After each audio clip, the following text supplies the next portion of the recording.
नमस्कार दोस्तों, मैं परेश डोबरिया और मेरे साथ में है उदय सर। तो आप सभी का ये फिजी फ्लाई यूट्यूब चैनल पे हार्दिक स्वागत है सबका। ऐसे ऐसे खोबला भर भर के आप सभी का स्वागत है।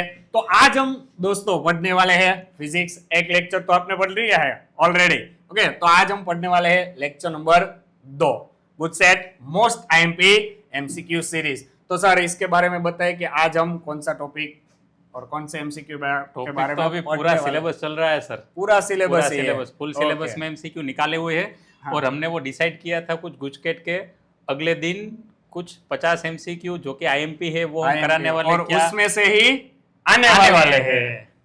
चलो, यस, ठीक तो वो तो हम देखेंगे ही। वो कब रखेंगे? सैटरडे को। संडे एग्जाम है, इसी संडे है। यस इसी संडे है ना। क्या बात है। तो हम इसमें ही रखेंगे। तो आएंगे ना आप सब लोग। हम लेके आएंगे सैटरडे शाम को आपके लिए फिजिक्स के अच्छे अच्छे एमसीक्यू, और वो एमसीक्यू जो कि एग्जाम में हर बार रिपीट हो रहे हैं और हो सकता है कि आने वाली एग्जाम में भी रिपीट हो जाए। तो आप सबको आना है। और उसमें हम ऐसा करेंगे, वीडियो नहीं लाइव करेंगे। अच्छा, लाइव करेंगे। हाँ, तीनों सब्जेक्ट का हमारे पास है वो live। हाँ वो हो जाएगा। सेटअप के लिए अभी नया सेटअप कर दिया है तो कोई दिक्कत नहीं है, वो हो जाएगा। पहले फिजिक्स का एमसीक्यू, फिर बायोलॉजी, केमिस्ट्री, ऐसा कुछ करेंगे हम सभी को बुला के। ठीक है, तो इसके लिए चैनल को सब्सक्राइब करना, लाइक करना और शेयर करना मत भूलिएगा। तो शेयर तो करना ही है, करना है क्योंकि अभी हमें जरूरत है। शेयर करे या शेयर नहीं करे, मगर करना तो जरूर है। चलो देखते हैं MCQ number 1। The glass rod is rubbed with the silk cloth, then the mass of the rod. चलो भाई, मास क्या होगा इसका जब हम इसको रब करेंगे? मतलब घिसेंगे। मान लो आपके पास कोई ग्लास का रोड है और आप रब के साथ उसे घिस रहे। चलो। तो ऐसे एमसीक्यू पिछले 2 सालों से एनसीईआरटी में जो डेटाबेस क्वेश्चन है, मान लो न्यूक्लियस वाले चैप्टर में पीछे एनर्जी है, कोई ऐसे ऐसे कंसेप्ट की जहां पे आपकी नजर नहीं पहुंच पा रही है वहां से क्वेश्चन उठाएंगे जो कि डायरेक्ट एनसीईआरटी से होंगे। नीट हो, जेई हो, गुजकेट हो, यहां से क्वेश्चन आ रहे पिछले 2-3 सालों से। यहां से क्वेश्चन ऐसे आ रहे हैं जहां पे आपकी नजर ना पहुंची हो। तो ये देख लो, मान लो हमारे पास ग्लास का रोड है, ये ग्लास का रोड, अगर मान लो आपने इसे रबर के साथ घिस दिया तो ग्लास के रोड पे पॉजिटिव चार्ज आएगा। और पॉजिटिव चार्ज आएगा मतलब, पर सर बताओ पॉजिटिव चार्ज कब आता है? जब कोई इलेक्ट्रॉन लॉस करेगा। तो इलेक्ट्रॉन जो गेन करेगा उस पे नेगेटिव चार्ज आएगा, इलेक्ट्रॉन जो लॉस करेगा उस पे पॉजिटिव चार्ज आएगा। अगर इलेक्ट्रॉन इसमें जा रहे हैं तो इसका मास डेफिनेटली डिक्रीज होगा, क्योंकि कुछ ना कुछ मास कहीं पे चला गया है तो इसका जो मास है वो डिक्रीज होगा क्योंकि कुछ इलेक्ट्रॉन यहाँ पे आ गए। तो इसमें तो सर आएगा ऑप्शन सी। चलो, option C is a correct answer. चलो next two identical question bank से उठाया हुआ क्वेश्चन है, और क्वेश्चन बैंक वाले क्वेश्चन गुजकेट या बोर्ड में बार बार पूछ लेते। चलिए सर। चलो, तो ये दोनों स्फीयर है, उसका चार्ज है Q और Q/2 if they are brought in contact with each other and then separated, charge on each of them। चलो, दोनों के पर चार्ज क्या आएगा? पहले इसको क्या करते हैं? ब्रॉड, मतलब कांटेक्ट में ला रहे हैं। कांटेक्ट में ला रहे हैं और बाद में सेपरेट कर रहे हैं, तो क्या चार्ज आएगा? आज हमारे सामने कुछ बच्चे भी बैठे हैं जो कि ये लेक्चर अटेंड कर रहे हैं लाइव में, तो मैं उसे भी पूछना चाहूंगा कि क्या इसका आंसर आपको पता है? आप सबको भी मेरे साथ साथ देना है, और आपको नहीं बोलना, मेरे को बोलना है, ताकि मैं ऐसे बोल दूं कि यही आंसर आएगा ऐसा। चलो, क्वेश्चन बैंक से लिया हुआ क्वेश्चन है, और क्वेश्चन बैंक वाले क्वेश्चन सर ये बार बार पूछ रहे हैं। क्वेश्चन बैंक से कुछ कुछ क्वेश्चन तो ऐसे होते हैं जो डिटो वही बिना डेटा चेंज के पूछ लेते हैं। तो आप कहीं पे अगर मटेरियल कुछ सोल्व कर रहे हो तो वहां क्वेश्चन बैंक के क्वेश्चन समझ में आए ना आए, रट लो, आए कि ना आए। चलो, यहाँ तो मान लो ऐसे Q और Q/2 आया तो Q/4 आंसर आएगा, मतलब जो भी आता है ऐसा। चलो, मान लो कि हमारे पास कोई एक स्फेरिकल बॉडी है, दूसरी स्फेरिकल बॉडी है, अगर इस पे चार्ज Q है, इस पे चार्ज Q/2 है, जब इन दोनों को कांटेक्ट में लाएंगे तो चार्ज दोनों में एवरेज इक्वल हो जाएगा। हमें क्या करना है? दोनों में एवरेज निकाल लेना है। Q + Q/2, चलिए डिवाइड/2, तो ये हो जाएगा 3Q/4 हो जाएगा। 3Q/4 दोनों पे 3Q/4। Option D. मतलब यहाँ पे कोई भी चेंज होता है चार्ज, आपको एवरेज निकालना है। चलो, एक और बात, अब हो सकता है कि इन दोनों पे चार्ज आ गया 3Q/4 और इस पे भी चार्ज आ गया 3Q/4। अब वापस इसमें एक और क्वेश्चन ऐड कर लेते हैं, अगर जेई हो नीट हो तो यहाँ पे हो सकता है कि तीसरा कोई है जो कि चार्जलेस है, अगर इसको उसके साथ कॉन्टेक्ट में लिया जाए तो फोर्स कैसे चेंज होगा, ऐसे क्वेश्चन आ रहे हैं। फिलहाल तो गुजकेट में ऐसे क्वेश्चन ज्यादा नहीं आएंगे क्योंकि इजी निकल रहा है अपना पेपर। चलिए सर नेक्स्ट। ओके चलो next, the linear charge density of 10 microcoulomb charge coulomb charge uniformly uniformly distributed on the ring of 1 metre radius. चलो चलो 1 मीटर रेडियस में कैलकुलेट करना है। क्या आपको पता है भाई ये लीनियर चार्ज डेंसिटी क्या होगी? Net charge by net length. चलिए net charge by net length, net charge by net length, ये लीनियर चार्ज डेंसिटी बोलते हैं। मान लो Okay. कोई ऐसा 1D मोशन है तो इस पे अगर चार्ज यूनिफॉर्मली हम डिस्ट्रीब्यूट कर दे तो पर यूनिट लेंथ में कितना चार्ज होगा, वो है लीनियर चार्ज डेंसिटी। सही है। Okay. तो नेट चार्ज अपने पास है 10 10 माइक्रोकूलम, 10 माइक्रोकूलम, 10 माइक्रोकूलम माने 10 × 10⁻⁻6। 6 और हमारे पास रिंग है। अब रिंग की लेंथ हमें लेनी है, रिंग की लेंथ हो जाएगी 2πr। अरे हाँ या ना, रिंग की लेंथ हो जाएगी 2πr क्योंकि रिंग कुछ ऐसे होती है, हमें लीनियर चार्ज डेंसिटी निकालनी है, मतलब उसकी लेंथ चाहिए 2πr, मतलब उसको तोड़ के ऐसे हाँ। सीधा करने का है। सीधा करने का है। चलो तो ये हो जाएगी 2πr। अब रेडियस आपको दी है, चार्ज आपको दिया है, तो यहाँ से तो अपने बच्चे सर काफी तेज है, निकाल लेंगे। ओके चलो नेक्स्ट। चलो तो आंसर आपको सेंटीमीटर इनवर्स में ही तीनों चारों के चारों ऑप्शन है। ठीक है, तो ये आपको नहीं सर, ये सेंटीमीटर Calculate- इनवर्स नहीं है, ये कूलम पर मीटर है। Okay sorry, coulomb per coulomb per metre है। सॉरी, चार्ज और लेंथ है। चार्ज और लेंथ कूलम चलो पर मीटर। सीएम है भाई, सीएम है वो तो कुछ भी कर सकते हैं। चलो नेक्स्ट चलो, आगे देखते हैं। next. चलो sir next. For the work done by carrying unit positive charge in an electric field under repulsive force from infinity to a given point. by infinity to repulsion मतलब वो दूर जाते हैं ना एक दूसरे से, ऐसा ही कुछ बोल रहे हैं, मेरे को ऐसा लगता है। ये क्वेश्चन जो है वो आपके लिए थोड़ा कंफ्यूजन होगा क्योंकि ये थ्योरिकल क्वेश्चन है। चलिए मैं क्वेश्चन समझाता हूँ क्या है। ये इलेक्ट्रिक फील्ड है, मान लो इलेक्ट्रिक फील्ड है, और इलेक्ट्रिक फील्ड मान लो यहाँ कहीं ऐसे जा रहा है। चलिए इलेक्ट्रिक फील्ड, अगर हम किसी पॉजिटिव चार्ज, हमारे पास है कोई पॉजिटिव चार्ज, ये पॉजिटिव चार्ज को हम ये फील्ड में ला रहे, अगर फील्ड में अगर आप अंदर लाओ तो क्या होगा, तो आपको बताना है क्या होगा। चलिए क्या आप सोच सकते हो क्या होगा? कुछ डिक्रीज होगा, ऐसा मुझे लगा, ऐसा आवाज आया। चलो कोई बात नहीं।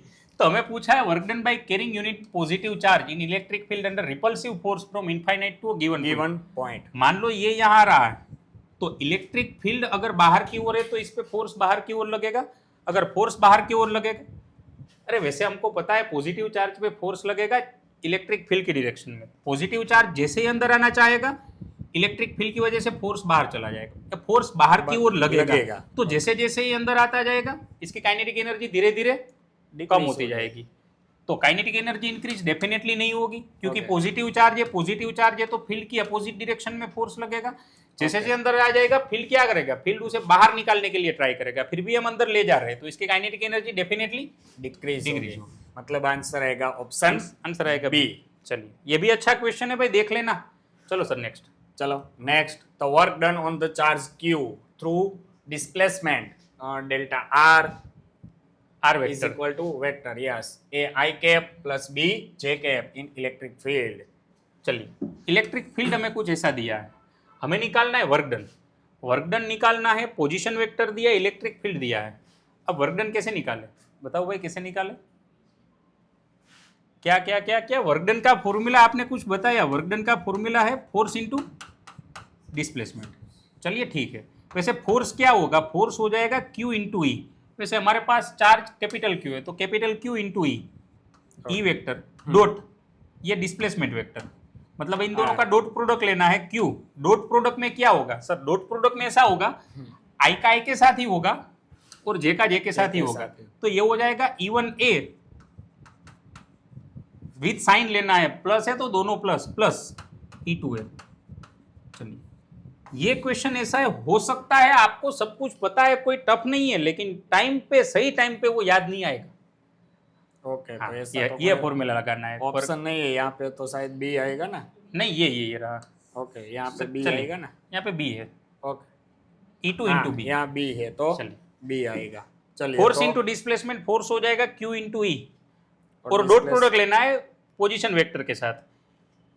आई का आई के साथ ही होगा, जे का जे के साथ ही होगा, E1 इंटू ए, E2 इंटू बी। ओके चलिए चलो, तो ऑप्शन आएगा ए। ये आएगा। चलो नेक्स्ट, डिवाइन एकेडमी। यदि आप जैसे ऑनलाइन पढ़ रहे हैं वैसे ही आपको ऑफलाइन पढ़ना है तो आ जाइए हमारे सेंटर पे, नियर HP पेट्रोल पंप, बापा सीताराम चौक, भैया रोड, रंगीले, राजकोट में। स्पेशल क्रैश बैच है, और एक बैच शुरू हो चुकी है, दूसरी होगी 24 मार्च को। और रिनीट वाले जो बच्चे हैं उसके लिए स्पेशली अलग से स्पेशल बैच अरेंज की जाएगी, और हॉस्टल फैसिलिटी भी अवेलेबल है। ओके, तो मोर इंफॉर्मेशन, ये रिनीट वाली आप कब शुरू कर रहे हैं सर? वो भी नेक्स्ट After जैसे NEET, ही चलो, आफ्टर after नीट वो स्टार्ट कर देंगे। यदि आपको ज्यादा इंफॉर्मेशन चाहिए तो इस नंबर पर आप कॉल कर सकते हैं। चलो चलिए। देखते हैं next. 2 metallic sphere of radii R1 and R2। R2 are charged, मतलब चार्ज किया हुआ है। मतलब दो हमारे पास कोई मेटालिक स्फीयर है, Sphere है। एक की रेडियस R1 एक की रेडियस R2 है, दोनों है, चार्ज किए हुए हैं। चार्ज किए हुए। Now they are Brought brought in into contact with each other અને with conducting wire and then separated। चलो, बे ने वायर थी, दोनों को वायर से कनेक्ट करना है चलता है, और चलता है। देन सेपरेट करना है। वैसे तो मेरी हिंदी काफी अच्छी, मगर हम क्या है कि रेगुलर गुजराती बोलते हैं ना, इसलिए ऐसा हो जाता है। If the electric fields on their surface are E1 and E2 respectively, तो रेशियो में निकालना है E1 अपॉन E2। चलो, तो ऐसे ये ही मुझे मुझे लगता है या कि तो फंसा स्क्वायर सकता आएगा। सर मैं बोल देता हूँ, इस चारों में से ही कोई आएगा, या तो R1 अपॉन R2 आएगा, या तो दोनों का स्क्वायर आएगा, या फिर R2 अपॉन R1 आएगा, या दोनों का स्क्वायर आएगा। इनसे बाहर कुछ नहीं होगा। चलिए कैलकुलेट कीजिए। हमारे पास बच्चे ऐसे ही करते हैं सर। मतलब और हम तो क्या कर रहे थे जब पढ़ते थे, MCQ आता है, कुछ नहीं आता है, ऐसे ही कोई नंबर कैलकुलेट करे, तब वो नहीं पता था कि 4 टाइम के बाद वो रिपीट ही आता है। जैसे ही 20 मगज में आया तो ये गिनते हैं 1 2 3 4 5 6 7 8। कई बार ऐसे ऐसे लेते हैं, फिर जहां पे मर्जी आई, यहाँ पे बी आया, चलो बी टिक कर देते हैं। हमारे टाइम पे तो क्वेश्चन पेपर आते ही साइड में रख और देते। हमारे सर भी बोलते थे कि अकॉर्डिंग टू प्रोबेबिलिटी, चलो, यदि जो 50 मार्क का क्वेश्चन पेपर है तो 30 तो आपको आएगा, ऐसा हमारा सर बोलते थे। नहीं अभी भी तो कुछ बच्चे काफी तेज निकल के आ रहे हैं, लेकिन अभी भी है रेशियो, मतलब क्या कहते हैं अठिया लगाना, ज्यादातर अठिया। बच्चे ऐसे ही अठिया लगा के। हाँ, लेकिन वहां पे आप स्कोर कर सकते हो, लेकिन आप टॉप नहीं कर सकते। टॉप नहीं कर टॉप सकते। टॉप पे जाना है तो आपको अच्छे से कैलकुलेट करना पड़ेगा, बड़ी प्रैक्टिस चाहिए उसके लिए। चलिए, मान लीजिए हमने कंडक्टिंग वायर से दोनों को हमने कनेक्ट कर दिया। कंडक्टिंग वायर से अगर आपने दोनों को कनेक्ट कर दिया तो ये चार्ज वहां पे रीडिस्ट्रीब्यूट होगा, और तब तक रीडिस्ट्रीब्यूट होगा जब तक दोनों के पोटेंशियल सेम ना हो जाए। चलिए, दोनों को कनेक्ट कर दिया है। ले लो पोटेंशियल सेम, इसका पोटेंशियल V1, इसका पोटेंशियल V2। चलिए, के मान लो इस पे अब आफ्टर पोटेंशियल सेम होने के बाद मान लीजिए दोनों इस पे चार्ज Q1 है बाई R1 इक्वल टू के Q2 बाई R2। चलिए, ये आ गया। अब यहाँ से आगे क्या करना है, क्या करना है आपने सोचा भाई, वहाँ बैठे हो, उसमें इलेक्ट्रिक फील्ड का रेशियो चाहिए। फील्ड यहाँ से कैसे ले, पहले आपको ये पता होना चाहिए फील्ड का रेशियो क्या है। चलिए, फील्ड का फॉर्मूला क्या है? फील्ड का फॉर्मूला ये हो जाएगा KQ बाई R1 स्क्वायर या R square, R2 square. KQ by R1 square, R2 square. अब कैसे भी करके यहाँ से निकालो, यहाँ से बनाओ इलेक्ट्रिक फील्ड। अगर यहाँ से मुझे इलेक्ट्रिक फील्ड बनाना है तो ये करना पड़ेगा KQ1 बाई R1। मैं एक काम करूँ, R1 से मल्टीप्लाई कर लो, R1 से डिवाइड कर लो। अगर डिवाइड कर लो तो यहाँ R1 का स्क्वायर हो जाएगा। चलिए, सामने यहाँ पे था KQ2 बाई R2। अगर यहाँ पे मुझे इलेक्ट्रिक फील्ड बनाना है तो KQ2 बाई R2 से मल्टीप्लाई, आप R2 से मल्टीप्लाई कर लो, यहाँ पे डिवाइड कर लो, स्क्वायर हो जाएगा। ये हो गया E1, ओके, ये हो गया E2, तो ये हो जाएगा E1 बाई E2, तो R2 बाई ये हो जाएगा R2 बाई R1। देखो मैंने पहले ही बोला था ना, ऐसे ही मोस्ट में सर आपने थर्ड वाला लिखा था, फोर्थ लास्ट में आपने लिखा था R2 बाई R1। बोला था मैंने R1 बाई R2 का स्क्वायर आएगा क्या। चलिए, चलो, तो ये हो यहाँ पे जाएगा आंसर R2 हो बाई जाएगा R1। Option a, R2 by R1। चलिए चलो, नेक्स्ट, ठीक the radius of a charge hollow sphere is 10 centimetre if V is, V मतलब पोटेंशियल ना सर यहाँ पे। अच्छा, ऐसे लिखते हैं सर, अच्छा है क्वेश्चन। ओके, अच्छा अच्छा, Chhaava. Okay, potential of a point away from 5 centimeter from the center of sphere, then what will be potential of a point 15 centimetre from the centre of sphere. क्या बोलना चाहते हैं? कहना क्या चाहते कहना हो? क्या चाहते हो? चलिए मान लीजिए हमारे पास कोई स्फीयर Sphere है, है। होलो स्फीयर है। हाँ, होलो स्फीयर है, उसकी रेडियस है 10 सेंटीमीटर। ओके हमें ये बताया कि 5 सेंटीमीटर पे पोटेंशियल V है। Okay. V is the potential at 5 point 5 centimeter. Centimetre Okay. From the centre. मतलब 5 सेंटीमीटर पे पोटेंशियल अगर V है हाँ। तो हमें निकालना है 15 15 सेंटीमीटर, मतलब सेंटीमीटर। बाहर।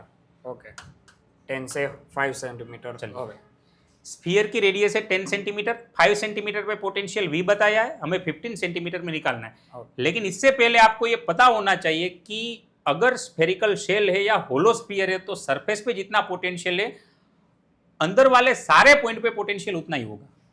अगर मान लो यहाँ पोटेंशियल V है तो यहाँ भी पोटेंशियल V ही होगा। होगा। सरफेस पे और इनर साइड जितने पॉइंट है हर पॉइंट पे पोटेंशियल सेम होगा। ओके चलिए, तो यहाँ पे पोटेंशियल V है अंदर वाले पॉइंट पे, तो यहाँ पे पोटेंशियल V हो जाएगा। लेकिन यहाँ पे क्या होगा ये हमें निकालना है, बाहर जाते हुए तो कम होता जाएगा। सही है। तो सर इसका फॉर्मूला, पोटेंशियल का फॉर्मूला KQ/R है। KQ/R, R मतलब 10। चलिए ये 10 सेंटीमीटर। अब यहाँ निकालना है तो V डैश, ये हो जाएगा KQ। चार्ज तो अभी भी ये स्फीयर की वजह से ये तो चार्ज तो वही रहेगा, लेकिन डिस्टेंस अब हो गया सेंटर से मेजरमेंट करना, ये हो गया 15। अब ले लो दोनों का रेशियो। अगर दोनों का रेशियो ले लो तो ये हो जाएगा V dash by V, KQ/15 by KQ/10। तो KQ तो कट जाएगा, 10 चला जाएगा ऊपर, 15 आ जाएगा नीचे। वैसे ही हो जाएगा 5 2 जा 10, 5 3 जा 15। वैसे V डैश हो जाएगा 2V/3। अच्छा क्वेश्चन, केक कट गया। चलो ये जो केक है वो केक काट देने का है। ठीक है, तो ऑप्शन आएगा बी। चलो देखते हैं नेक्स्ट। ऐसा unit of resistivity and it's dimension formula. Resistivity, yes वो तो मुझे पता है, ओम इनटू मीटर, ये वाला ऑप्शन आएगा। चलो नहीं सर ये ओहम इंटू मीटर नहीं है, ओहम पर मीटर। सॉरी ओम पर मीटर। और ओहम इंटू मीटर भी सर दो ऑप्शन में दे रखा है। बेकार दे रखा है। तो चलो। एमएलटी आपको लिखना है। एमएलटी याद रख लो भाई। एमएलटी आपके पेपर रो में इनटू आर अपॉन एल ऐसा कुछ आएगा ना सर। हाँ, resistivity rho equal to R L by A. Sorry गलत लिखा यार। Yes R equal to rho L by A. Rho L upon A. अब हमें रो निकालना है तो ऐसा करना पड़ेगा आर ए बाई एल, ये हो जाएगा रो। अब रेजिस्टेंस का डायमेंशन फॉर्मूला आप कैसे निकालेंगे? रेजिस्टेंस का डायमेंशन फॉर्मूला निकालेंगे V equal to I r से। अब I इसको नीचे ले लो तो ये V बाई आई। रेजिस्टेंस का डायमेंशन फॉर्मूला मिल जाएगा। अगर रेजिस्टेंस का मिल गया, एरिया का पता है, लेंथ का पता है, तो रेजिस्टिविटी का तो वैसे भी पता चल जाएगा। सर ये तो आसानी कर लेंगे। चलिए हम आगे बढ़ते हैं। चलो नेक्स्ट, मतलब ओम इनटू मीटर आएगा, ये नहीं आएगा। ये दोनों में से कोई आ जाएगा, देख ए लेना। और बी में से चलो कोई आएगा। चलो next, resistance of a wire having radius r is capital R if this wire is converted to wire of radius 2r, मतलब उसकी रेडियस 2 गुना कर देनी है, then the new resistance will be। मान लीजिए हमारे पास कोई वायर है जिसकी रेडियस R है, हमने उसको इतना खींचा कि वो थोड़ा थिन हो गया, उसकी रेडियस नहीं डबल हो गया। हाँ, तो हमने उसे कंप्रेस किया तो उसकी रेडियस हो गई 2r। तो हमें नया रेजिस्टेंस निकालना है। चलिए, रेजिस्टेंस जनरली ये होता है R equal to rho L by A. लेकिन जब आप वायर को स्ट्रेच करते हो या कंप्रेस करते हो तब ये फॉर्मूला काम का नहीं है। तब वहां पे आपको दो फॉर्मूला याद होने चाहिए। अगर आपको लेंथ दी है तो R proportional to l square. अगर आपको वहां पे रेडियस दी है तो R proportional to 1 by R की पावर 4। हाँ, अब ये कहाँ से आया, कैसे आया, वो अगर आपको देखना है तो आफ्टर गुजकेट हम वापस नीट के वीडियो बनाने वाले हैं वही तरीके से अच्छे से, और विथ क्वेश्चन बनाएंगे, तो वहां पे आप आ जाओ। लेकिन फिलहाल आप ये याद रख लो, लेकिन ये तभी यूज करना है जब वायर को या तो स्ट्रेच किया है या तो कंप्रेस किया है। इसके अलावा ये फॉर्मूला यूज नहीं करना है। ओके, मतलब रेडियस में कुछ चेंज किया है तभी आपको, मतलब आपको वहां पे स्पेसिफाई करेंगे कि आप स्ट्रेच कर रहे हो, रेडियस हाफ हो रही है, लेंथ बढ़ रही है, पता चल जाएगा R का आपको फिर मेल्ट करके ये बनाया है, कन्वर्ट करके ये बनाया है। अगर ऐसे कहीं पे वर्ड आपको दिख जाए तो डेफिनेटली ये फॉर्मूला यूज करना है। चलो, तो रेडियस जैसे जैसे आप बढ़ाओगे रेजिस्टेंस कम होता जाएगा। रेडियस आप जितनी बढ़ाओगे उसकी 4 पावर टाइम रेजिस्टेंस कम हो गया। आपने रेडियस 2 टाइम कर दी तो 2 का वैसे पावर हो जाएगी 16, तो रेजिस्टेंस 16 टाइम कम हो जाएगा R/60। चलो नेक्स्ट मेक द कॉलम। आएंगे बार बार ऐसे क्वेश्चन आएंगे, गुजकेट बार बार ऐसे क्वेश्चन पूछ रहे हैं। चलो, चलो रेजिस्टिविटी रेजिस्टिविटी अभी मीटर। थोड़ी देर पहले हाँ, देखा ohm ohm into into metre. Metre. Density। वैसे current density current by area. अरे वाह भाई एरिया वाह, सही है ओके, सही मतलब है। A upon metre square, area by metre square, unit of electric conductivity, conductivity sir resistivity. नहीं ढूंढना है, पहले में एस आता है, एक ही ऑप्शन है। चलो ऐसे ही भाई जुगाड़ लगाना है, एक का आपको पता चल जाएगा तो आपका वक्त बचा लेना है, ठीक है। यहाँ पे एस आर क्यू पी। चलो चलिए। एक और बात, मोबिलिटी ठीक से कर लेना। मोबिलिटी के यूनिट, मोबिलिटी के डायमेंशन दोनों ही बार बार एग्जाम में आ रहे हैं, तो ये ठीक से करके जाना है। फॉर्मूला भी अच्छे से देख लेना। चलिए सर। चलो next, in figure shown v a minus v b. चलो भाई पोटेंशियल डिफरेंस ही है ना सर? Potential difference yes. आप पढ़ते थे सर, ऐसा क्वेश्चन आते थे आपके 12th में? 12th में अभी तो कुछ याद ही नहीं है क्या पढ़ा था। आप भी कभी कभी थोड़ा थोड़ा पढ़ाते थे और याद नहीं है। चलो ठीक है। चलिए यहाँ पे रेजिस्टेंस है 4 और 3 मतलब 7 ओम, यहाँ भी रेजिस्टेंस है 7 ओम। ओके, तो अगर सर दोनों ही पाथ पे अगर रेजिस्टेंस सेम है तो करंट इक्वली डिस्ट्रीब्यूट होगा। होगा। अगर दोनों में रेजिस्टेंस सेम है तो करंट, और ये आपको क्वेश्चन ही बिल्कुल वैसे फ्रेम करके देंगे कि जहां से आसानी से आपके आंसर मिल जाएंगे। हाँ, मतलब इतना टफ करेंगे ही नहीं सर, इतना टाइम है ही नहीं। चलो, और वैसे भी ये गुजकेट के पेपर इतने टफ पिछले 2-3 साल से आ भी नहीं रहे, आपने पीवाईक्यू देखे होंगे। चलो तो ऐसा करना पड़ेगा ना, I R minus I R, A का और बी का। नहीं, ये वो है अपना किरचॉफ लॉ है। चलो किरचॉफ है, खिचड़ा कर देना है इसे। देखो यहाँ पे तो क्या होगा, चलिए तो 1.4 एम्पियर में से यहाँ पे जाएगा 0.7 एम्पियर और यहाँ पे भी जाएगा 0.7 एम्पियर। चलो अब यहाँ से किरचॉफ लॉ अप्लाई करो। सी पे पोटेंशियल है मान लो VC। अब करंट की डायरेक्शन ऐसे, करंट की डायरेक्शन में पोटेंशियल ऑलवेज डिक्रीज होगा। चलिए मान लीजिए पोटेंशियल माइनस कर लेते, V equal to I R, I अपना 0.7, रेजिस्टेंस 3, हम V equal to I R लगा रहे, C से शुरू कर रहे हैं, यहाँ पे पोटेंशियल कम होगा और ये हो जाएगा 2.1 और पहुंचे हम ए पे। चलिए तो C से शुरू किया, ये पोटेंशियल थोड़ा खा गया, बचा हुआ A को मिलेगा। वैसे यहाँ चलो C से लेके B पाथ पे, तो VC माइनस वापस IR कर लो, 7 4 जा 28 माने 2.8 और ये वो पहुंचेंगे हम B पे। करना कैसे वापस देख लो, C से शुरू करना है, VC माइनस ये पोटेंशियल कम करेगा, बचा हुआ पोटेंशियल A पे मिलेगा। C से शुरू करेंगे, ये पोटेंशियल थोड़ा खा जाएगा, बचा हुआ पोटेंशियल B पे मिलेगा। अब कर लो इन दोनों का सब्ट्रैक्शन, हमें करना है VA माइनस VB। ध्यान से करना, ऑप्शन में प्लस माइनस दोनों ही दे रखे हैं, कोई गलती ना हो जाए देखना। चलिए VA माइनस VB, आप देखो अगर इसमें से ये सब्ट्रैक्ट कर लो 0.7 ही आएगा, क्योंकि ये बड़ा वाला है, ये बड़ा वाला माइनस माइनस प्लस हो जाएगा, डेफिनेटली 0.7 वोल्ट। ओके चलिए, तो करेक्ट आंसर मिलेगा ऑप्शन B. सही If है। electron velocity is 2 I cap plus 3 J cap meter per second and it is subjected to magnetic field of 4 K cap T, then it's ये T क्या है बताए sir? नहीं, ये Nikola Tesla, आपने नाम सुना है टेस्ला? Okay. ये मैग्नेटिक फील्ड दिखा रहा है। yes, चलो Tesla. मान लीजिए ये वेलोसिटी है, इतनी वेलोसिटी से एंटर हुआ ये वाले मैग्नेटिक फील्ड में। अब आप देखो कि ये जा रहा है आई कैप और जे कैप वाले प्लेन में और एंटर कर रहा है के कैप की डायरेक्शन में, मतलब मान लो ये में जा रहा है सीधा। चलिए ये आई कैप, ये जे कैप और मैग्नेटिक फील्ड के कैप मतलब बाहर की ओर होगा, बाहर की ओर हम पॉजिटिव डायरेक्शन मान ले, मैग्नेटिक फील्ड कुछ ऐसे है बाहर की ओर। अगर ऐसे मैग्नेटिक फील्ड में ये एंटर हुआ, मतलब मैग्नेटिक फील्ड की डायरेक्शन ऐसे, अपना पार्टिकल ऐसे जा रहा है कहीं पे, तो ये परपेंडिकुलर एंटर होगा, और जब परपेंडिकुलर एंटर होगा तो क्या होगा, path will change, speed will change, both path and speed will change. क्या आएगा, पाथ विल चेंज। स्पीड क्यों चेंज नहीं होगी, वेलोसिटी चेंज होगी या स्पीड चेंज होगी, या दोनों में से कोई चेंज नहीं होगा?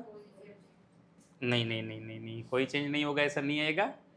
वेलोसिटी चेंज होगी, क्योंकि परपेंडिकुलर मैग्नेटिक फील्ड में अगर ये चला जाए तो ये क्या करेगा, सर्कुलर पाथ में घूमेगा, सर्कुलर पाथ में घूमेगा। अगर सर्कुलर पाथ में घूम रहा है तो पाथ डेफिनेटली चेंज होगा, स्पीड चेंज नहीं होगी, क्योंकि ये कांस्टेंट स्पीड से ये ऐसे रोटेट करता है, लेकिन हर बार इसकी डायरेक्शन चेंज होगी, यहाँ कुछ ऐसे होगी, यहाँ ऐसे होगी, यहाँ ऐसे होगी, यहाँ ऐसे होगी, तो वेलोसिटी चेंज होगी, वो भी डायरेक्शन चेंज होने की वजह से। चलिए तो यहाँ तो एक ही ऑप्शन मैच करेगा, ऑप्शन ए। चलो next, 2 straight parallel wires both carrying 10 ampere in the same direction attract each other with a force 1 multiply 10 raised to minus 3 Newton. If both currents are double, दोनों को भाई double कर दो दो। गुना कर देना है. What will be the force of ये तो आप कर attraction? सकते हो भाई आराम से, इतना कोई टफ क्वेश्चन है नहीं। चलिए डिटो सर, इसको फॉर्मूला बेस, ऐसा लगता है तो हिंट दे दीजिए, होमवर्क पे दे देते हैं. वो चलो comment फॉर्मूला में करेंगे लिख answer. लेता हूँ। Force Okay. Equal to mu naught I1 I2 by 4 pi d, और यहाँ पे आएगा लेंथ, सही है, Okay. सॉरी 2 पाई डी। हाँ, बाकी तो कोई चेंज नहीं हो रहा है, लेंथ सिर्फ करंट डबल कर रहे हैं, ये डबल होगा, ये डबल होगा, फोर्स हो जाएगा 4 टाइम। Okay. चलिए वो तो कर लेंगे। चलो सर नेक्स्ट। चलो तो ये कमेंट कर देना है। नेक्स्ट फिर से आपको नीट और रीनीट करना है, तो यहाँ पे आप ऑफलाइन आ सकते हैं, उसके लिए आप नीचे दिए गए नंबर पर कांटेक्ट कर सकते हैं। आप उठाएंगे सर ये फोन? यस, ये फोन मैं उठाऊंगा। दो नहीं, तीन फोन फोन तो तो मेरे मैं हाथ कर में लूंगा। रहता है, मैं कॉल रिसीव करूंगा। और ये जो है वो हमारे रामानी सर उठाएंगे, जो वो सोए नहीं होगे तो। चलो next, blank has maximum resistance. Sir ये तो आसान है वोल्ट मीटर का, लेकिन हाँ ये याद रखना है वोल्ट मीटर का रेजिस्टेंस सबसे बड़ा होगा, एमीटर का रेजिस्टेंस सबसे छोटा होगा। छोटा होगा। चलो। चलिए next, for a short magnet with magnetic dipole moment m, it's magnetic field at distance d from its centre on the equator. चलिए ये भी आसान है, इक्वेटर पे मैग्नेटिक फील्ड चाहिए। वैसे आपको इलेक्ट्रिक डाइपोल का याद होना चाहिए, इलेक्ट्रिक डाइपोल का होगा माइनस के पी बाई आर क्यूब, तो यहाँ पे हो जाएगा माइनस के की जगह पे mu naught by 4 pi p by r cube, p की जगह पे एम आएगा, मैग्नेटिक डाइपोल को एम से डिनोटेट करेंगे। चलिए सर नेक्स्ट। चलो, net magnetic flux passing through any closed surface in a magnetic field is always, always या तो जीरो आता है या तो इंफिनिटी आता है। इसमें ऐसे मैच कर लेना है सेंटेंस। ओके, कभी कभी ऐसे इंग्लिश में ऐसे चलता है, जो देखो आया ना जीरो, तो ये ऑलवेज जीरो, ऐसे बोलने में जो मजा आता है ना, वैसे ही कुछ सेंटेंस बन जाता है। मैं इंग्लिश में ऐसे ही करता था, 60 मार्क आ जाते थे सर। चलो नेक्स्ट, पर मगर आप ऐसा मत करना, ये ठीक है? मतलब अपना गोस्लो था, नेट मैग्नेटिक फ्लक्स जीरो ही होगा। मतलब वो गोस जाने का, गोस गोस। गोस। चलो, as shown in figure 3, equal bar magnet each having dipole moment m from equilateral triangle. चलो भाई, यहाँ पे ट्राइंगल दिया गया, बरमुडा ट्राइंगल वाला ट्राइंगल है यहाँ, तो resultant dipole moment of system will be. चलिए चलो, हमारे- इसका टोटल डाइपोल मोमेंट क्या होगा? आपने क्वेश्चन पढ़ा उतनी देर में मेरे बच्चों ने आंसर दे दिया सर। वाह, ऐसा है? मेरे को बोलना का था, को बताया तो सही। आपको भी कमेंट में आंसर बताना है भाई, कैसे कैसे कितनी स्पीड से आप कर रहे हो। चलो, हमें इसकी नेट, अगर नेट मैग्नेटिक डाइपोल मोमेंट चाहिए, सबका वेक्टर एडिशन करना है। चलिए, डायरेक्शन S to N, इन दोनों का रिजल्टेंट आएगा कुछ S। सर ये कहाँ चला गया? ऐसे आप दबाओगे तो ऐसे ही अच्छा होगा। अच्छा चलो, ठीक, ऐसे। इसका रिजल्टेंट आएगा ऐसे। अगर ये M है, ये M है, दोनों के बीच का एंगल 60 डिग्री है, तो रिजल्टेंट आएगा √3m। आपको याद रखना है, अगर 60 डिग्री है तो रिजल्टेंट √3 टाइम आता है। ओके, नहीं नहीं नहीं, ऐसा आंसर नहीं मिला अभी। आंसर नहीं है, अभी एक का बाकी है। Okay. चलिए, इसकी डाइपोल मोमेंट कुछ ऐसे है। हमने इसका ले लिया, मैं ये मिटा रहा हूँ क्योंकि हमने इसका रिजल्टेंट ले लिया। इसका रिजल्टेंट आ गया, इसका रिजल्टेंट आ गया, इन दोनों का रिजल्टेंट मतलब दोनों से जो नेट आ रहा है वो हमने ऐसे लिख लिया। चलो, ये m, अब ये दोनों 90 डिग्री पे है, अब इसका रिजल्टेंट ले लो, अंडर रूट, पहले का स्क्वायर, दूसरे का स्क्वायर, इसका स्क्वायर हो जाएगा 3m स्क्वायर, और इसका स्क्वायर हो जाएगा m स्क्वायर, 4m स्क्वायर का स्क्वायर √2m। 2m। ओके भाई, ये आंसर नहीं है, ये 2m आंसर आएगा। आपका भी ऐसे हो सकता है। यस, ऐसे ही पहली बार में ही। और वैसे क्या होता है, पहली बार में ही जो ऑप्शन है और हम कैलकुलेट करते आ जाता है, पहली बार- तो सर मजा आ जाता है, ऐसे तो है ही, चलो टिक कर देते हैं। पहली बात ये कि कभी 4 में से कोई ऑप्शन ही मैच नहीं होते, गलती से एक हो जाता है। गलती से मिस्टेक हो जाता है। और वो सर आनंद ही ऐसा होता है क्योंकि ये मैथ से जो, लेकिन वो भी गलत निकलता है। यस। चलो, When the bar magnet is moved away from the coil with its end pole toward the coil, then the end of the coil toward the magnet. चलिए मान लीजिए हमारे पास कोई ऐसी कोयल है, हमारे पास N pole N towards pole the coil, मतलब हम इसे एन N पोल, और S को हाँ एन पोल कोयल की ओर है, और हमें पूछा गया है a bar End of. Magnet move away from the coil, अगर ऐसे मतलब ऐसे दूर जाए। ले जाना है उसको। चलिए, हाँ, इसका फंडा कैसा है पता है सर? ये ऑलवेज, कुछ कुछ लोग ऐसे होते हैं जो ऑलवेज अपोज ही करते हैं, मतलब हाँ। हम बताए ये करना नहीं, ये नहीं करना है, हम उसका उल्टा बताए नहीं, वो भी नहीं करना है। इसका कामकाज भी वैसा ही है। अगर आप पास ले जाओ तो ये बढ़ने नहीं देगा, और दूर ले जाओ तो ये कम होने कम देगा। नहीं होने। मतलब बढ़ रहा है तो बढ़ने नहीं देना है, कम हो रहा है तो कम होने नहीं देना है। जैसे ये इधर जा रहा है तो n दूर जाएगा तो ये दूर जाने नहीं देगा, ये कम नहीं होने देगा, तो सामने n ही जनरेट करेगा।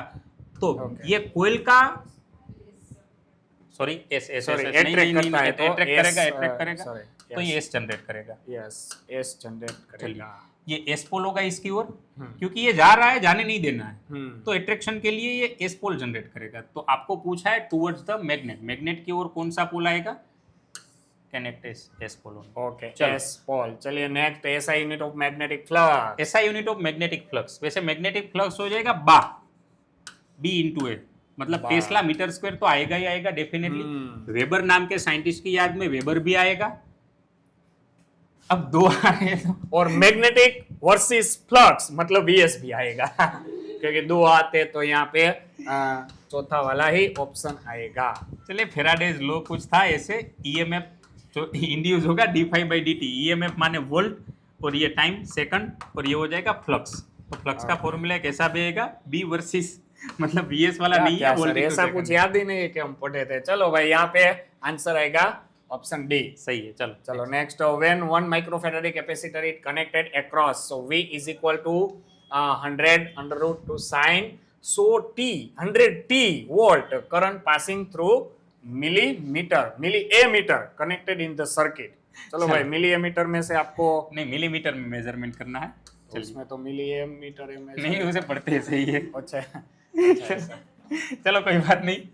तो वोल्टेज हमें दिया है 100 रूट टू मैक्सिमम वोल्टेज है, 10 माइक्रोफेराड का कैपेसिटर है, हमें करंट चाहिए। वैसे करंट क्या हो जाएगा? I equal to v by, ये सिर्फ कैपेसिटिव सर्किट है तो XC लिख लो चलेगा, वैसे XC हो जाएगा। और हाँ, ये जो मिलीमीटर है ये ऑलवेज RMS करंट दिखाएगा, अगर कुछ मेंशन नहीं है तो RMS करंट निकाल लो। तो वोल्टेज भी हमें RMS रखने पड़ेंगे क्योंकि हमें RMS करंट चाहिए। तो ये 1/ωc वी RMS, 1/ωc का ωc चला जाएगा ऊपर। चलिए निकालो यहाँ पे। वैसे वी RMS हो जाएगा 100 रूट 2 बाई रूट 2 करना है तो रूट 2 कट जाएगा, वैसे ओमेगा हो जाएगा, टी का कोएफिशिएंट ओमेगा हो जाएगा 100, और कैपेसिटेंस हो जाएगा 1 माइक्रोफेराड है, माने 10 पावर -6। ये हो जाएगा 10 पावर -4, चलिए 10 पावर +4, और ये हो 10 पावर -6, तो ये हो जाएगा 10 पावर -2 एम्पियर। अब आप देखोगे 10 पावर -2 एम्पियर कहीं पे दिया नहीं है, लेकिन हमें पूछा है मिलीमीटर में। ओके, तो 10 आएगा। 10 पावर 3 से मल्टीप्लाई कर लो, ये मिली में multiply कर कन्वर्ट हो देंगे। जाएगा, तो ये अपना आंसर आएगा 10। -2 + 3 यानी कि पावर 1। गलती मत कर देना भाई, मिलीमीटर में पूछा था, मिलीमीटर। ओके, हाँ मिलीमीटर में पूछा था। चलिए। Unit of omega c coulomb is क्या है? चलिए बताइए। यहाँ पे भी गलती हो सकती है, देखो भाई। ये देखो, इसको सीधा रखा तो इसको टेढ़ा कर दिया ऐसे थोड़ी ना चलता है। एक सी का फॉर्मूला है 1/ωc, ये रेजिस्टेंस दिखा रहा है, ये पूरा रेजिस्टेंस। इसका उल्टा कर दो, ये रेजिस्टेंस का उल्टा दिखाएगा। ये नहीं सर, रेजिस्टेंस का उल्टा, बिल्कुल आप सही थे। चलो, तारक मेहता का उल्टा चश्मा उसकी तरह उसको भी लटका दिया। चलिए भाई, फिर से आप स्पेशल बैच में जुड़ सकते हैं, कॉल कर दीजिएगा, एक बार डेमो लेक्चर के लिए आ जाएगी। ओके, गुजराती और इंग्लिश मीडियम दोनों के लिए है, और हॉस्टल फैसिलिटी भी अवेलेबल है। चलो, in RC series AC circuit, sorry AC circuit current is, चलिए करंट चलो एसी अभी भी चालू है, अब आरसी ढूंढना है। Royal challengers Bangalore. चलो, बेंगलोर के काफी फैंस बैठे हैं यहाँ पे। अभी देखा इसने ओपनिंग किया, अनबॉक्सिंग किया जर्सी का, तो वो पूरा ऐसे स्टेडियम में बूम बूम पटाखे फोड़ दिए। ऐसे ही ओपनिंग था, सिर्फ अनबॉक्सिंग किया जर्सी का। आरसीबी यस, जैसे ऐसे ऐसा लगता है कि आईपीएल का ओपनिंग सेरेमनी है, वैसे उसने। आपको क्या लगता है इस बार कौन जीतेगा? मैं तो भाई माई भाई का बड़ा फैन हूँ। मैं बता रहा हूँ आरसीबी जीतेगी, देखना इस बार। देखते हैं, चलो। एक बार ऐसा हुआ था कि हम मैच देख रहे थे, वो बारिश आई थी, तब फाइनल खत्म होने के बाद हम वापस मिलेंगे, देखते हैं कौन जीतता है। येलो आर्मी जिंदाबाद। वो नहीं भाई, हमारे जो RCB बुजुर्ग लोग जिंदाबाद। थे ना सर, वो बोलते थे जब तक येलो है तब तक आप नहीं जीत पाओगे। वैसे भी ऑस्ट्रेलिया है, और सर इस बार तो कोहली फॉर्म में है सर, देख लेना। जैसे भी फॉर्म होगा उसका नसीब अलग टीम से जुड़ा हुआ है। चलिए, चलो यहाँ देखो, अगर आरसी सर्किट है तो यहाँ पे आर, यहाँ पे सी और ये L। इसे तो हमने पिछले वीडियो में काफी बार, पिछले जो ब्रह्मास्त्र हमने सीरीज ली थी वहां पे काफी बार बताया था। चलिए नहीं देखे हैं तो दिवालीपुरा यूथ में जाके देख लो, ब्रह्मास्त्र सीरीज के 4 से 5 वीडियो वहाँ अच्छे से अच्छे वहाँ पे अपलोड किए हुए हैं, वहां से भी आप एमसीक्यू अच्छे कर सकते हो। ठीक है, ये आर है, ये एल, ये सी। तो हमें सिर्फ आरसी सर्किट बताया तो रिजल्टेंट इसका यहाँ आएगा। चलिए वी आर रेजिस्टेंस का पोटेंशियल, कैपेसिटर का पोटेंशियल, और नेट यहाँ पे आएगा। करंट हम यहाँ मानते थे रेजिस्टेंस का पोटेंशियल, कैपेसिटर का पोटेंशियल, नेट पोटेंशियल यहाँ नीचे आएगा, तो करंट आगे रहेगा, करंट लीड करेगा वोल्टेज से। तो एसी करंट अहेड सही रहेगा, लेग गलत रहेगा, लेग गलत रहेगा, अहेड सही रहेगा। अब देखना है दोनों में से क्या करना है। चलो, अगर यहाँ पे हमें ये एंगल निकालना है थीटा, फाई बताया, डेल्टा बताया, चलिए तो हम 10 डेल्टा निकाल लेते हैं। 10 डेल्टा हो जाएगा अपोजिट बाई बेस, अपोजिट माने ये कैपेसिटर वाला हो जाएगा 1 बाई ओमेगा सी, और बेस हो जाएगा आर। तो ये सही रहेगा, ए ऑप्शन आएगा। चलिए next। Omega c r. चलो, इलेक्ट्रोमैग्नेटिक वेव्स पोजीशन। चलिए क्या मतलब आगे, ये क्या आगे ले जा सकता है? Energy not momentum, only momentum not energy, both energy और मोमेंटम दोनों को ये सप्लाई कर रहा है। ठीक है, चलो नेक्स्ट। चलिए next, corrected from form of ampere circuital law. चलिए, बाय Ampere's- मैक्सवेल। ये वो वाला मैक्सवेल नहीं है ना? चलो, तो ये मैक्सवेल का ये फॉर्म हमें निकालना है, तो ये तो सबको याद होना चाहिए। ये आएगा ओके, सबसे बड़ा है वो डिस्प्लेसमेंट लिख करंट, लेना है। ये कंडक्शन करंट, ये डिस्प्लेसमेंट करंट। डिस्प्लेसमेंट करंट का सिर्फ डिस्प्लेसमेंट करंट का फॉर्मूला भी आप याद रख लो, ये भी पूछ सकते हैं डिस्प्लेसमेंट करंट का। और ये मैक्सवेल का, और मैं तो बता रहा हूँ ये ईएम वेव में जो 4 इक्वेशन है, चारों 4 याद रख लो। वो भी लंबा चक्का मारता है और ये भी लंबा है। लंबा है, वो आएगा। चलिए नेक्स्ट। चलिए, चलिए अब सर, आप point- सोल्व कराइए। आप पढ़ते हैं तो ज्यादा थोड़ी देर लगेगी। A point object O is placed midway between the common axis of two concave mirror of equal focal length. The final image is formed at position of object. Separation between two mirror. चलिए, यहाँ पे object रखा है, mirror में रे ऐसे strike किया, फिर यहाँ गया।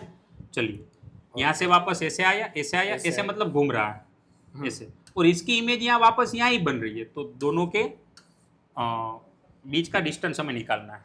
चलिए सर, ये मिरर के लिए अगर इमेज यहाँ पे बन रही है तो ये डिस्टेंस हो जाएगा 2f। अगर ये इमेज भी इसके लिए भी यहाँ इमेज बन रही है तो ये भी 2f हो जाएगा। नेट डिस्टेंस दोनों के बीच में 4f जितना हो जाएगा। सही है? नहीं, एफ ही होगा ना, 4f तो ऑप्शन ही नहीं है। एफ ही होगा ना, फोकल लेंथ पे ही आएगा ना। चलो 1 मिनट वापस देख लेते हैं, कोई बात नहीं। चलिए, यहाँ देखो, अगर यहाँ से, हाँ सॉरी मेरी गलती, यहाँ से रे निकल के अगर प्रिंसिपल एक्सिस के पैरेलल जा रहा है तो ये डिस्टेंस डेफिनेटली क्या होना चाहिए? एफ। और यहाँ प्रिंसिपल एक्सिस के पैरेलल वाला रे वापस यहाँ पे जा रहा है तो ये डिस्टेंस भी क्या होना चाहिए? एफ। मतलब दोनों के बीच का डिस्टेंस 2f आएगा। सॉरी 2f आएगा, ध्यान रखना। 2f। चलो नेक्स्ट। यदि 4f भी आता है तो उसको हाफ कर देना है, 2f लिख देना है। चलिए ठीक है। Object is placed 60 centimetre away from convex mirror. तो मैग्निफिकेशन मतलब वो मोटी बड़ी वणी दी गई है 0.5। तो इमेज डिस्टेंस आपको निकालना है। चलो सर, मैं इसका फॉर्मूला लग देता हूँ। कॉन्वेक्स है तो v अपॉन यू होगा ना, minus v by you, minus v by you. चलिए, ये आपको निकाल लेना है। तो 60 सेंटीमीटर है, ये आपको 0.5 है, मतलब 30 आएगा, यानी कि -30 आएगा। ये माइनस है तो माइनस ही आएगा सर। 1 मिनट गिन लेते हैं। मैग्निफिकेशन, कॉन्वेक्स मिरर है, कॉन्वेक्स मिरर का मैग्निफिकेशन पॉजिटिव नेगेटिव क्या आएगा? नहीं यार, कॉन्वेक्स मिरर है, कॉन्वेक्स मिरर मतलब वो बहिर्गोल वाला या अंतर्गोल वाला वहीं पे कंफ्यूज हो जाते हैं सब। आप confuse सर, मैं भी मत होना, वहीं मतलब पे ये तो इसलिए यहाँ पे मैंने पढ़ पूछा, रहे इसलिए मैंने पूछा माइनस आता है या प्लस आता है। चलिए, कॉन्वेक्स मिरर का मैग्निफिकेशन ऑलवेज पॉजिटिव रहेगा। मैग्निफिकेशन इक्वल हाँ, टू तो पॉजिटिव 30 आएगा sir answer. Minus v by you. चलिए, तो फिर से प्लस आएगा ना। नहीं, 1 मिनट ही पे, तो यहाँ पे 0.5 1/2 1/2 जो क्वेश्चन में दिया है वो विथ डेटा लेना है, जो निकालना है उसकी साइन नहीं लेनी है। माइनस हमारे फॉर्मूला में था, v नहीं दिया, v तो ढूंढना है। निकालना है, u हमें दिया था 60 60 तो ये हो जाएगा तो माइनस उसका आधा कर देना है, माइनस माइनस ये प्लस हो जाएगा 60 इधर ले लो v हो जाएगा 60/2 30 सेंटीमीटर 30 सेंटीमीटर। और वैसे आपको ये पता होना चाहिए कि अगर कॉन्वेक्स मिरर है तो इमेज इसी साइड फॉर्म होगी, कभी भी इधर नहीं, इमेज डिस्टेंस ऑलवेज पॉजिटिव ही होना चाहिए। चलो ओके। नेक्स्ट। वो तो सर मैंने पहले ही बोल दिया था ना, क्योंकि यहाँ पे 60 है तो उसका डबल तो है नहीं, तो आधा ही आंसर आएगा, प्लस माइनस आपको डिसाइड चलो। करना है। चलिए, और when light ray travels from denser to rare, चलिए मान ऐसे मुड़ लीजिए जाएगा ना। मान लीजिए डेंसर है, हम्म ये रेरर। चलिए अगर कोई रे डेंसर टू रेरर जा रहा है, रेरर में जाएगा तो ये तो ये अवे दूर फ्रॉम जाएगा। हो जाएगा, मतलब Away ये from। θ1 ये θ2 डेफिनेटली θ2 greater बड़ा than- होगा। ओके, चलिए थीटा next। 2 है वो बड़ा होगा। convex lens has a focal length f cut into two parts along the dotted lines as shown in figure. The focal length of each part will be। चलिए अगर आप इसको दो इक्वल पार्ट में काट काट दोगे, देते। ये ऐसे हो जाएगा, ये ऐसे हो जाएगा। फोकल लेंथ अगर इसकी f है, इसकी 2f हो जाएगी, डबल हो जाएगी, रट लो। अच्छा है, चलो नेक्स्ट। ओके, चलो तो आंसर आएगा ऑप्शन डी 2f चलिए next, ratio of amplitude of two coherence coherent sources is 5:2. Ratio of intensity intensity of Fringes. fringes of constructive and constructive destructive and interference. destructive interference for stationary Stationary interference interference of of this this wave। चलिए हमें दिया है amplitude का ratio दिया है 5:2। चलिए ये हो जाएगा A1/A2, ये हो गया 5/2। फिर आएगा ना। चलिए ठीक है, अब हमें निकालना है ratio of intensity constructive and destructive. Constructive माने मैक्सिमम इंटेंसिटी, डिस्ट्रक्टिव माने मिनिमम इंटेंसिटी। तो I max bye I minimum ये हमें निकालना है। वैसे आई मैक्स माने ए मैक्स माने A1 प्लस A2 का स्क्वायर, इंटेंसिटी एम्पलीट्यूड के स्क्वायर पे डिपेंड करेगी। ये हो जाएगा आई मिनिमम माने A1 माइनस A2 का स्क्वायर। अब तो यहाँ से कर लोगे 5 प्लस 2 माने 7, 7 का स्क्वायर 49, Okay, 5/9 5 माइनस 2 3 हो जाएगा, 3 का स्क्वायर 9 हो जाएगा, 49/9 बचे क्या करते पता है सर, 9 वापस काट देते, आंसर आया है 4।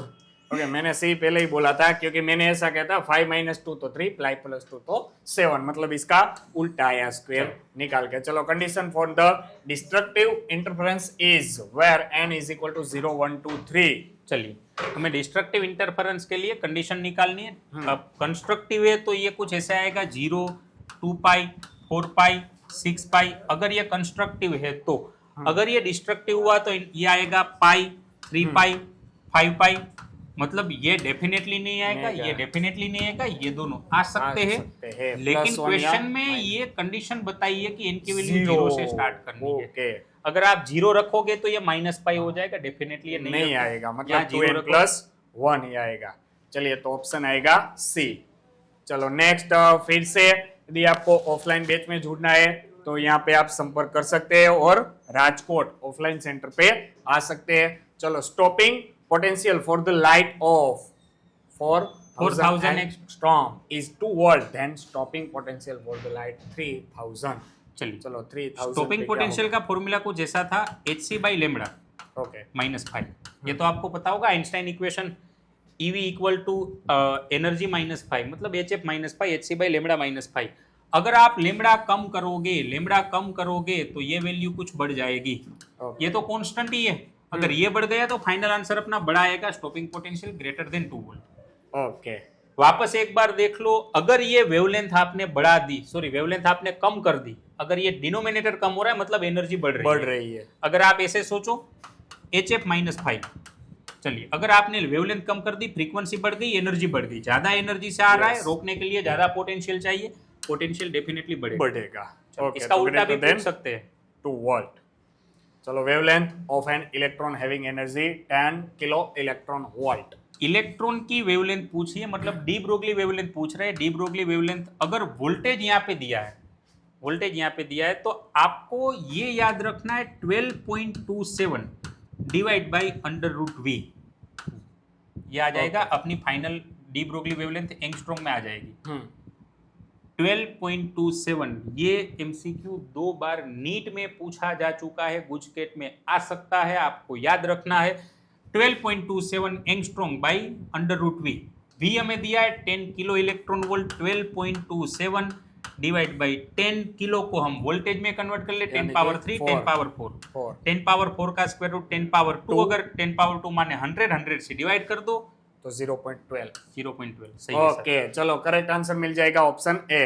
When impact parameter is empty then empty collision occurs. चलिए मान लीजिए इम्पैक्ट पैरामीटर मतलब ये अपना न्यूक्लियाई है, कोई अल्फा पार्टिकल ऐसे आ रहा है, अल्फा पार्टिकल ऐसे आ रहा है, अल्फा पार्टिकल ऐसे आ रहा है। चलिए मतलब ये डिस्टेंस दिखा रहा है। एक मिनट मैं वापस समझा दूँ आपको। चलिए अब इम्पैक्ट पैरामीटर क्या है, आप यहाँ से सीधी लाइन खींच लो, सीधी लाइन खींच लो, ये डिस्टेंस है। मतलब ये अल्फा पार्टिकल, ये जो अपनी न्यूक्लियाई वाली लाइन है वहां से कितनी दूरी पे है।